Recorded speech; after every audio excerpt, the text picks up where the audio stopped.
नगरिया सावन के सोमवार बोलेगा बाबा के बाजार लाला के बाजार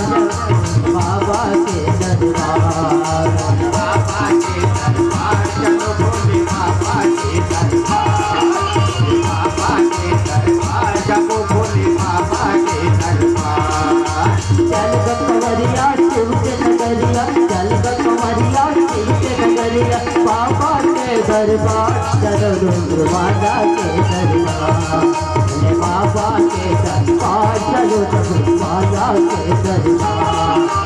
बाबा के दरबार चलो भोले बाबा के दरबार बाबा के दरबार चलो भोले बाबा के दरबार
निराला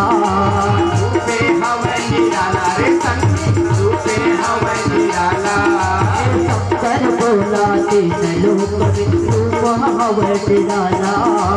रूपे हवै निराला रे संगीत रूपे हवै निराला सिर में जटा जब जटा में गंगा पहले मुड़ी की माला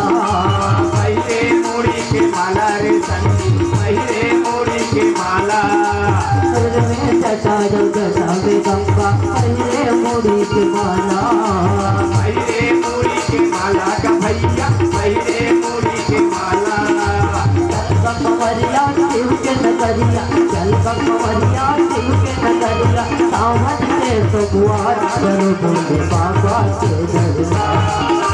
बाबा के दरबार चलो डमरुवाला के दरबार बाबा के दरबार चलो भोले बाबा के दरबार बाबा के दरबार चलो भोले बाबा के दरबार चल कंवरिया शिव के पुजरिया चल कंवरिया शिव के पुजरिया बाबा के दरबार